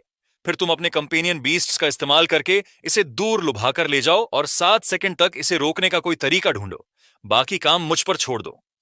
जीवन ने समझाया और जमीन पर एक पिक्चर ड्रॉ करते हुए पूरा प्लान क्लियरली समझाया। याद रखना, हमारे पास केवल एक ही मौका है। अगर हम नाकाम हुए तो हम मर जाएंगे। जीवन ने केव छोड़ने से पहले आंसू से कहा, समझ गया। आंसू ने सिर हिलाया। दोनों ने केव छोड़ दी। प्लान के अकॉर्डिंग जीवन चुपके से एप्पल ट्री की तरफ बढ़ा। उसकी ऑरा कन्वर्ज करने और कंसीलमेंट एबिलिटी अमेजिंग थी। आशु ने जीवन को आगे बढ़ते हुए देखा और वो घास और जीवन के बीच का अंतर नहीं समझ सका। जैसे जैसे जीवन काले ड्रैगन के करीब पहुंचा, उसकी स्पीड धीमी होती गई। वो लगभग स्लो मोशन में एक्ट कर रहा था। कई घंटे बाद जीवन एप्पल ट्री से लगभग 400 मीटर दूर था जब काले ड्रैगन के कान अचानक हिले, जिसे देख आंसू और जीवन की सांसें थम गईं। जीवन वहीं बिना हिले डुले पड़ा रहा। आंसू का दिल इतनी जोर से धड़क रहा था कि वो सांस लेना भी भूल गया। कुछ देर बाद काले ड्रैगन के कान फिर से नीचे गिर गए। तभी आंसू ने थोड़ी राहत की सांस ली। हालांकि जीवन बेहद साहसी था। उसने आगे बढ़ना जारी रखा और 20 से 30 मीटर और करीब पहुंच गया, जिससे आंसू का दिल दहल गया। आंसू जानता था कि जितना ज्यादा जीवन काले ड्रैगन के करीब जाएगा उतना ही खतरा बढ़ेगा। उसने ओरिजिनली प्लान किया था कि वो एप्पल ट्री से 500 मीटर की दूरी पर रुकेगा, लेकिन अब वो 400 मीटर के भीतर था। ये जोखिम जीवन इसलिए उठा रहा था ताकि आंसू पर आने वाले खतरे को कम किया जा सके। जितना वो एप्पल ट्री के पास था, उतनी ही जल्दी वो गोल्डन एप्पल तक पहुंच सकता था और काले ड्रैगन को उसे पकड़ने के लिए मुड़ने पर मजबूर कर सकता था। इससे आंसू के रिस्क में कमी आती। फाइनली जीवन ने डेजिग्नेटेड इशारा किया। आंसू ने राहत की सांस ली और समझ गया कि अब उसके सामने आने का वक्त आ गया है। आइलैंड के किनारे पर जाने के बाद आंसू ने अपने कंपेनियन बीस्ट्स को बुलाया और खुद को तैयार किया। फाइनली उसने जोर से चिल्लाकर कहा, बड़ी बेवकूफ छिपकली, मैं यहां हूं, आओ और मुझे खा लो। गोल्डन एप्पल ट्री के नीचे आराम कर रहे काले ड्रैगन ने आंसू की आवाज सुनते ही अपने कान खड़े कर लिए। उसने खड़े होकर पहले उसकी लोकेशन कंफर्म की और फिर पंख फड़फड़ाते हुए तुरंत आसमान को लाइटनिंग की तरह चीरता हुआ उसकी तरफ बढ़ने लगा। काली लाइटनिंग आसमान में लहराती हुई आई और आंसू के विजन को पूरी तरह घेर लिया। आंसू ने एक रो में गोल्डन योद्धाओं को बुलाए ताकि काले ड्रैगन के सामने ब्लॉकेड बना सके। ये गोल्डन योद्धा पहले टायरेंट बेहेमोथ के खाने के लिए प्रिपेयर किए गए थे, लेकिन टायरेंट बेहेमोथ अब डायरेक्ट प्राइमोर्डियल क्रिस्टल्स खाता था, इसीलिए ये बेकार हो गए थे। काली परछाई लाइटनिंग की तरह आई और गोल्डन योद्धा चारों तरफ बिखर गए। आशु ने एक हाथ में बैम्बू ब्लेड और दूसरे हाथ में ओवरलॉर्ड स्वॉर्ड पकड़ रखी थी। उसने एक साथ स्वॉर्ड और सेबर से स्लैश किया, जिससे डेमोनिक एस्ट्रल व्हील और फेंक ऑफ हील स्वॉर्ड फ्लैश काले ड्रैगन के सिर की तरफ क्रिस क्रॉस बनाते हुए बढ़ने लगे। काले ड्रैगन की आंखों से भी एक काली बीम शॉट हुई और उसने डेमोनिक एस्ट्रल व्हील और fink of heel sword flash को चकनाचूर कर दिया। हालांकि उसने फिर भी आंसू की तरफ बढ़ना बंद नहीं किया। आंसू ने घोस्ट स्टेप्स को एक्टिवेट किया और तुरंत 10 मीटर से ज्यादा दूरी पर चला गया। साथ ही उसने मन ही मन गिनती शुरू कर दी। एक सेकंड दूसरी तरफ जीवन पहले ही घोस्ट की तरह गोल्डन एप्पल ट्री की तरफ दौड़ पड़ा। उसकी स्पीड भी उतनी ही टेरिफाइंग थी। काला ड्रैगन आशु के घोस्ट स्टेप से बहुत फास्ट था। उसने अपने पंख फैलाए और हवा में एक एल शेप का मार्क ड्रॉ करते हुए आंसू को लगभग पकड़ लिया। उसने अपना बड़ा मुंह खोलते हुए काले जहरीले धुएं का एक जायंटाइड आंसू की तरफ उगल दिया। तभी आंसू के हाथ में एक पर्पल बेल अपीयर हुई और उसने उसे काले ड्रैगन की तरफ लहराया, जिसके बाद वो उफनता हुआ काला धुआं बेल के अंदर खींचा चला गया। काला ड्रैगन कुछ समय के लिए हैरान हुआ, लेकिन उसने तुरंत अपना मुंह खोला और आंसू की तरफ कूद पड़ा, जैसे उसे निगलने की कोशिश कर रहा हो। आंसू ने अपनी बेल को लहराया और बेल से काला जहरीला धुआं बाहर आया। उसने उसे काले ड्रैगन की तरफ डायरेक्ट दिया। साथ ही उसने घोस्ट स्टेप्स का इस्तेमाल करते हुए तेजी से दूर जाना शुरू किया। 2 सेकंड आशु ने मन में गिनती की। काला ड्रैगन जहरीले धुएं में घुस गया, जिस वजह से टेम्पररी उसका विजन बिगड़ गया। पूरे गुस्से में उसने ऐसी दहाड़ मारी जो गड़गड़ाहट जैसी सुनाई दी, जिससे एक शाइन अकवेव फॉर्म हो गई। फिर यह शाइन अकवेव जहरीले धुएं को बिखेरते हुए आंसू की तरफ बढ़ी। ये दहाड़ एक एरिया ऑफ इफेक्ट अटैक जैसी थी। आंशु के पास इसे डॉज करने का कोई रास्ता नहीं था। वो हमले को फेंड ऑफ करने के लिए केवल अपने मुक्के उठाकर inverse ancient temporal life soul को एक्टिवेट कर सका, जबकि उसने डीमन ड्रैगन ट्रू बैंडी का भी इस्तेमाल किया। जैसे ही वो ये सब कर रहा था, शाइन अकवेव पहले ही उसके सामने आ चुकी थी। आंसू ने अपनी फिस्ट उठाकर खुद को डिफेंड करने की कोशिश की। उसे शाइन अकवेव की स्ट्रेंथ से पीछे फेंक दिया गया और उसके पैर जमीन में गहरे निशान छोड़ते हुए दर्जनों मीटर दूर खिसक गए। काले ड्रैगन ने भी कुछ सेंस किया और आंसू का पीछा करना बंद कर दिया। उसने पलटकर जाने की कोशिश की। आंसू जानता था कि जीवन गोल्डन एप्पल ट्री की रेंज में एंटर हो चुका था और काले ड्रैगन की अटेंशन अट्रैक्ट कर चुका था। यही वजह थी कि ड्रैगन वापस जा रहा था ताकि वो गोल्डन एप्पल को प्रोटेक्ट कर सके। आशु ने नेचुरली इसे जाने नहीं दिया, क्योंकि ऐसा होने पर जीवन की जान खतरे में पड़ सकती थी। जैसे ही काला ड्रैगन उड़ने वाला था, एक बैंगनी बीम साइड से आई और काले ड्रैगन के विंग्स को चीरते हुए उसे जख्मी कर दिया। बैंगनी लाइट छोटी सी बैंगनी कोपर एंसिएंट स्वॉर्ड की थी। काले ड्रैगन के स्केली विंग्स को एक्चुअली बैंगनी कोपर स्वॉर्ड नेआक्स ने काट डाला। अच्छा क्या, आशु ने देखा कि डेमोनिक नियोनेट बिना कोई एक्सप्रेशन दिखाए घास में छिपी हुई थी और उसके हाथ में स्कैबर्ड थी। जैसे ही एंसिएंट स्वॉर्ड ने काले ड्रैगन को चोट पहुंचाई, वो घास की तरफ उड़ गई। ड्रैगन ने गुस्से में दहाड़ मारी। उसने कभी ऐसा डैमेज सफर नहीं किया था। उसके पंख जख्मी हो गए थे, इसीलिए वो गुस्सा होकर वापस नहीं लौटा। इसके बजाय वो लाइटनिंग में ट्रांसफॉर्म होकर आंसू की तरफ दौड़ने लगा, ताकि पहले उसे निगल सके और फिर वापस जाकर गोल्डन एप्पल को प्रोटेक्ट कर सके। काला ड्रैगन इतना फुर्तीला था कि मूव होते वक्त उसका बड़ा शरीर भी दिखाई नहीं देता था, इसलिए केवल एक काला लाइटनिंग बोल्ट आसमान में दिखाई दिया। ये अनबिलीवेबली फास्ट था। हालांकि आशु ऐसी स्पीड का आदी हो चुका था, वो रोज मिथिकल क्रिएचर से मुकाबला करता था। हालांकि स्नेक काले ड्रैगन से थोड़ा धीमा था, लेकिन वो उतना धीमा नहीं था जहां तक दूसरे मिथिकल क्रिएचर का सवाल था। वो काले ड्रैगन से भी फास्ट था। आशु काल्म रहकर समुद्र की तरफ दौड़ा। अपनी डीमन ड्रैगन ट्रू बाइनोडी की स्पीड का इस्तेमाल करते हुए आसमान में वो काले ड्रैगन का मुकाबला नहीं कर सकता था, लेकिन समुद्र के पानी में एक पंख वाला ड्रैगन उसके जितना लचीला नहीं हो सकता था। उसके बड़े पंख पानी के नीचे उसकी मूवमेंट में रुकावट डालते थे। आंसू को पानी में दौड़ते देख काला ड्रैगन थोड़ी देर के लिए झिनका और उसका पीछा करने का डिसीजन नहीं किया। उसे देखकर लग रहा था कि वो पलटकर गोल्डन एप्पल ट्री की तरफ लौटने वाला था। 3 सेकंड जैसे ही आंसू गिनता है, वो पानी की सतह से बाहर उछलता है और स्लॉटरर पर वापस स्विच कर देता है और बनाना फैन को पकड़कर काले ड्रैगन की तरफ 3 बार लहराता है। 3 ग्रैंडियन विंडर्स ने बड़ी वेव्स प्रोड्यूस की और वे आसमान में काले ड्रैगन की तरफ बहने लगी। एक वेव के बाद दूसरी वेव ने उसके शरीर पर हमला किया, जबकि डेमोनिक नियोनेट छिपी हुई थी और एंसिएंट स्वॉर्ड के साथ फिर से हमला कर दिया। वे काले ड्रैगन पर एक के बाद एक हमला करते रहे। काले ड्रैगन को एंसिएंट स्वॉर्ड से जख्म आया था, इसलिए जब उसने देखा कि बैंगनी बीम उसकी तरफ आ रही थी और वेव्स उसकी तरफ बढ़ रही थीं, तो उसकी फेरोसिटी ट्रिगर हो गई। उसके चारों तरफ काला धुआं इकट्ठा होने लगा और उसके शरीर से मेटल की चमक एमिनेटिंग हो रही थी। उसकी पीठ पर 2 और जोड़ी पंख उगाए, जिससे वो ब्लैक सिक्स विंग्ड ड्रैगन बन गया।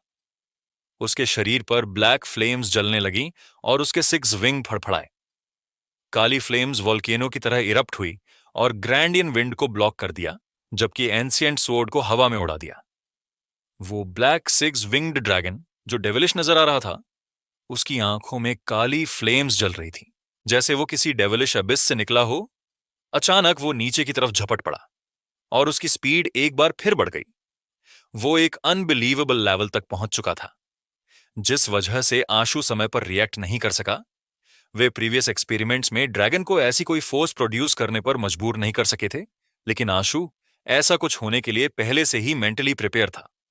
जैसे ही ब्लैक सिक्स विंग्ड ड्रैगन समुद्र में कूदा, आशु ने लॉस्ट कंट्री का इस्तेमाल कर अपने आप को टेलीपोर्ट कर लिया। समुद्र का सरफेस एक्सप्लोड हो गया, जिससे उठी वेव्स सैकड़ों फीट ऊंची थीं। Huge black six winged cod dragon समुद्र में आगे बढ़ा। उसकी काली फ्लेम्स समुद्र में जलती रही, समुद्र के पानी से बिल्कुल अनअफेक्टेड। इसके बजाय बड़े अमाउंट में समुद्र का पानी एवापोरेट होने लगा। लॉस्ट कंट्री के टेलीपोर्टेशन की एक लिमिटेड डिस्टेंस रेंज थी। जैसे ही आशु ने टेलीपोर्ट किया, वो black six winged drawn dragon के पानी में कूदने की वजह प्रोड्यूस हुई, शाइनक वेव से दूर फेंक गया। उसके कानों, आंखों, मुंह और नाक से खून बहने लगा और उसकी हड्डियां लगभग टूटने की कगार पर थीं। जब काले सिक्स विंग्ड ड्रैगन ने आंसू को देखा, तो वो तुरंत उसकी तरफ बढ़ गया। वो बहुत फास्ट था, लेकिन पहले की तरह इनविजिबल नहीं था। क्लियरली वायनेटा रेजिस्टेंस ने उसके लिए एक बड़ी प्रॉब्लम क्रिएट कर दी थी। इसके पीछे सफेद झाग उठ रहे थे, जो उसके 3 जोड़ी विंग्स के फड़फड़ाने का नतीजा था। आशु को समझ आया कि जितने ज्यादा बबल्स होंगे, उतना ही ज्यादा रेजिस्टेंस वो एक्सपीरियंस कर रहा होगा। तुरंत उसने इनवर्स एंशिएंट टेम्परर लाइफ सोल पर स्विच करते हुए demon dragon true bye Andy का एक्टिवेट किया और 9 ड्रैगन्स आर्ट के साथ वो लगातार पानी में इधर खुद उधर भागता रहा। ब्लैक सिक्स विंग्ड ड्रैगन के हमलों को डॉज करते हुए 4 सेकंड आशु को ऐसा महसूस हो रहा था जैसे ये अनंत काल का समय हो। Demon dragon true bye Andy ने उसके प्राइमोर्डियल एनर्जी एक्सपेंडिचर को बहुत बढ़ा दिया था, लेकिन ऐसी लड़ाई में वो वापस स्विच नहीं कर सकता था। अगर वो धीमा पड़ा तो वो बिना किसी शक के ब्लैक सिक्स विंग्ड ड्रैगन के मुंह में पहुंच जाता। कई बार आशु को पकड़ने में नाकाम रहने के बाद ब्लैक सिक्स विंग्ड ड्रैगन फिर से गुस्सा में आ गया। उसके शरीर पर मौजूद स्केल्स ऐसे खड़े हो गए जैसे वो कोई एंग्री फाउल हो। अचानक वे स्केल्स लॉर्ड्स फ्लावर्स की तरह फैल गए। गिने ना जा सकने वाले स्केल्स हर तरफ से समुद्र के पानी को स्लाइस करते हुए तुरंत आंसू के सामने आ गए। स्केल्स बहुत ज्यादा थे। डॉज करने के लिए कोई जगह न होने की वजह से आशु ने दांत पीसते हुए Overlord sword and bamboo blade को पकड़ा और फोर्सफुली स्लैश डाउन किया।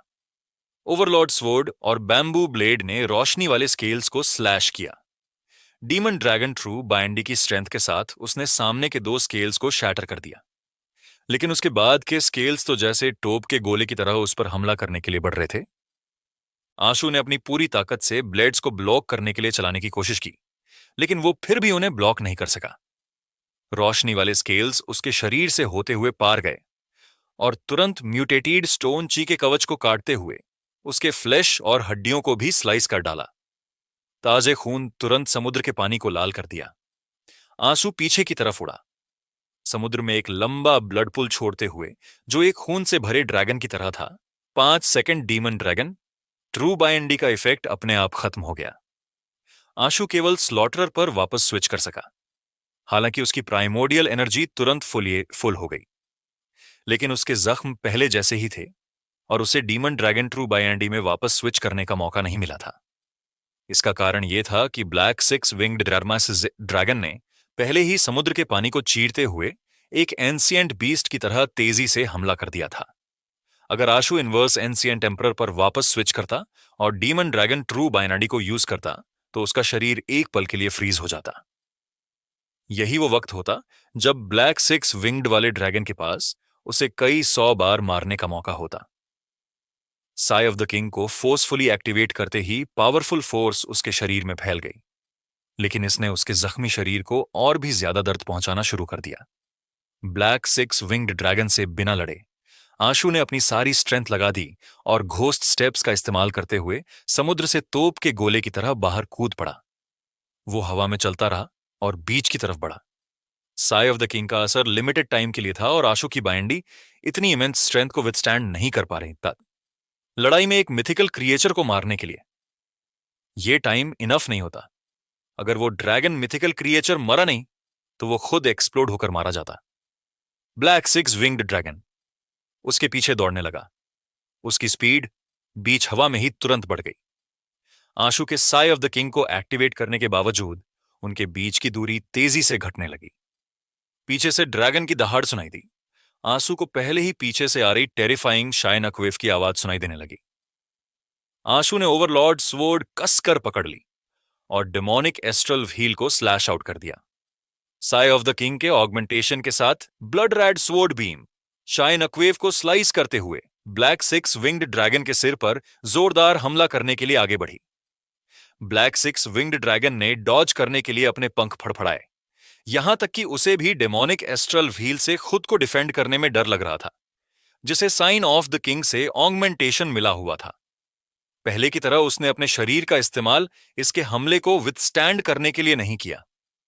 डेमोनिक एस्ट्रल व्हील को डॉज करने के बाद ब्लैक सिक्स विंग्ड ड्रैगन ने पीछा करना शुरू किया, लेकिन उसे हैरान करते हुए डेमोनिक एस्ट्रल व्हील ने वापस घूमते हुए उसके विंग्स पर हमला कर आशु ने अपनी पूरी ताकत से ब्लेड्स को ब्लॉक करने के लिए चलाने की कोशिश की, लेकिन वो फिर भी उन्हें ब्लॉक नहीं कर सका।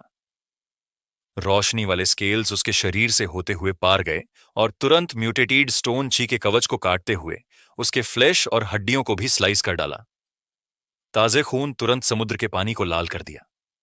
आंसू पीछे की तरफ उड़ा, समुद्र में एक लंबा ब्लड पूल छोड़ते हुए जो एक खून से भरे ड्रैगन की तरह था। 5 सेकंड डीमन ड्रैगन ट्रू बाइनाडी का इफेक्ट अपने आप खत्म हो गया। आशु केवल स्लॉटर पर वापस स्विच कर सका। हालांकि उसकी प्राइमोर्डियल एनर्जी तुरंत फुल किन हो गई, लेकिन उसके जख्म पहले जैसे ही थे और उसे डीमन ड्रैगन ट्रू बाइंडी में वापस स्विच करने का मौका नहीं मिला था। इसका कारण यह था कि ब्लैक सिक्स विंग्ड ड्रैगन ने पहले ही समुद्र के पानी को चीरते हुए एक एंशिएंट बीस्ट की तरह तेजी से हमला कर दिया था। अगर आशु इनवर्स एंशिएंट एम्परर पर वापस स्विच करता और डीमन ड्रैगन ट्रू बाइनाडी को यूज करता तो उसका शरीर एक पल के लिए फ्रीज हो जाता। यही वो वक्त होता जब ब्लैक सिक्स विंग्ड वाले ड्रैगन के पास उसे कई 100 बार मारने का मौका होता। साई ऑफ द किंग को फोर्सफुली एक्टिवेट करते ही पावरफुल फोर्स उसके शरीर में फैल गई, लेकिन इसने उसके जख्मी शरीर को और भी ज्यादा दर्द पहुंचाना शुरू कर दिया। ब्लैक सिक्स विंग्ड ड्रैगन से बिना लड़े आशु ने अपनी सारी स्ट्रेंथ लगा दी और घोस्ट स्टेप्स का इस्तेमाल करते हुए समुद्र से तोप के गोले की तरह बाहर कूद पड़ा। वो हवा में चलता रहा और बीच की तरफ बढ़ा। साई ऑफ द किंग का असर लिमिटेड टाइम के लिए था और आशु की बाइनाडी इतनी इमेंस स्ट्रेंथ को विस्टैंड नहीं कर पा रही थी। लड़ाई में एक मिथिकल क्रिएचर को मारने के लिए यह टाइम इनफ नहीं होता। अगर वो ड्रैगन मिथिकल क्रिएचर मरा नहीं तो वो खुद एक्सप्लोड होकर मारा जाता। ब्लैक सिक्स विंग्ड ड्रैगन उसके पीछे दौड़ने लगा। उसकी स्पीड बीच हवा में ही तुरंत बढ़ गई। आशु के साई ऑफ द किंग को एक्टिवेट करने के बावजूद उनके बीच की दूरी तेजी से घटने लग दिया। तुरंत उसके विंग्स में एक सुराख हो गया जिसमें से ड्रैगन का खून बाहर बहने लगा। एवर विक्टोरियस ने साई ऑफ द किंग के साथ मिलकर ब्लैक सिक्स विंग्ड डागांगेरो डोन ड्रैगन को भी जख्मी कर दिया, लेकिन ऐसे मामूली जख्म ब्लैक सिक्स विंग्ड ड्रैगन के लिए कुछ नहीं थे, बल्कि उन्होंने उसे और भी क्रेजी बना दिया और उसने पागल कुत्ते की तरह आंसू का पीछा करना जारी रखा जो उसे आज काट कर ही दम लेने वाला था। 6 सेकंड आशु ने गिनती जारी रखी। अचानक गोल्डन एप्पल ट्री से एक जोरदार चीख सुनाई दी। आशु को पता था कि जीवन ने अपना काम कर है। यह सिग्नल था कि वो कामयाब हो गया है। आशु ने भागने की पूरी कोशिश की, लेकिन ब्लैक सिक्स विंग्ड ड्रैगन ने नजदीक आना जारी रखा। आशु ने हाथ में बनाना फैन लिया और ब्लैक सिक्स विंग्ड ड्रैगन की ओर लहराया, लेकिन वो उसे केवल जरा ही स्लो कर सका। अंधेरे में डेमोनिक नियोनेट ने एंशिएंट स्वॉर्ड को कंट्रोल कर 6 विंग्ड ड्रैगन के गले में घोंप दिया, लेकिन इस बार उसने डॉज नहीं किया और बिना रुके आंसू का पीछा करता रहा। एंशिएंट स्वॉर्ड उसके गले में घुस गई और ब्लेड पूरी तरह से उसके फ्लैश में घुस गया। हालांकि ब्लैक 6 विंग्ड ड्रैगन ने कोई रिएक्शन नहीं दिया, मानो उसके अंदर फीलिंग ही ना बची हो, और आंसू का पीछा जारी रखा। जहां तक आंसू के शरीर की बात है, वो साई ऑफ द किंग की पावर सहन नहीं कर पा रहा था। उसकी हड्डियां प्रेशर से लगभग शैटर होने लगीं और उसकी आंखों, कानों, मुंह, नाक और जख्मों से बहने वाला खून और भी बढ़ गया। कभी नहीं आंसू को रियलाइज हुआ कि वो गुस्सैल ब्लैक 6 विंग्ड ड्रैगन से बच नहीं सकता। मुझे रिस्क लेना ही होगा, आंसू ने दांत पीसते हुए सोचा। उसे पता था कि वो इस बार पूरी तरह से अपना सर्वस्व लगा रहा था, क्योंकि अगर उसने ऐसा नहीं किया तो आज वो डेफिनेटली मारा जाएगा। जीवन ने गोल्डन एप्पल ट्री को पकड़ा और बेतहाशा दौड़ने लगा, लेकिन वो बहुत दूर था। अब बहुत देर हो चुकी थी। गुस्सैल ब्लैक 6 विंग्ड ड्रैगन आंसू का पीछा कर रहा था। तभी वो अचानक रुक गया। उसने एक हाथ में स्वॉर्ड और दूसरे में सेबर पकड़ी हुई थी। उसने साई ऑफ द किंग की पावर्स को पूरी तरह अनलीश कर दिया। अपने शरीर के ब्लास्ट होने के चांसेस की परवाह किए बिना उसने अपनी सेबर और स्वॉर्ड से ब्लैक 6 विंग्ड ड्रैगन पर स्लैश किया। ट्रांसेंडेंट फ्लाइंग इमोर्टल ने sword and sabre flashes produce किए, जो लगातार फ्लैश हो रहे थे और रोशनी की स्ट्रीम्स में ट्रांसफॉर्म हो गई है, जो ब्लैक 6 विंग्ड ड्रैगन के शरीर से होते हुए गुजर रहे थे। ब्लैक 6 विंग्ड ड्रैगन ने आसमान में दहाड़ते हुए अपने 6 विंग को क्रेजली फड़फड़ाया और आंसू की ब्लेड बीम्स को एक डेविलिश ब्लेड की तरह रोक लिया। आंसू का शरीर तोप से निकले गोले की तरह उड़कर 1000 मीटर दूर पहाड़ी दीवार से टकरा गया। उसके इंपैक्ट से दीवार में एक बड़ा होल हो गया और आधी पहाड़ी दीवार ढह गई। दूसरी तरफ काले ड्रैगन के 6 विंग में से 4 काट दिए गए थे। उसके पीठ पर केवल एक पूरा और एक आधा पंख ही बचा था। तो दोस्तों, ये थी आज की कहानी। उम्मीद है आपको ये नॉवेल एक्सप्लेनेशन पसंद आया होगा। अगर आप किसी और नॉवेल को सुनना चाहते हैं या किसी कहानी के बारे में जानना चाहते हैं तो कृपया हमें कमेंट सेक्शन में बताएं। हम आपके लिए और भी रोमांचक और मनोरंजक कहानियां लाते रहेंगे। हमारे चैनल एफएस नोवेल एक्सप्लेनर को सब्सक्राइब करना ना भूलें और बेल आइकॉन को दबाएं ताकि आप हमारी कोई भी वीडियो मिस ना करें। और हां, अगले एपिसोड के लिए तैयार रहें, क्योंकि कहानी में अभी और भी ट्विस्ट और टर्न आने बाकी हैं। मिलते हैं अगली कहानी में, तब तक के लिए अलविदा।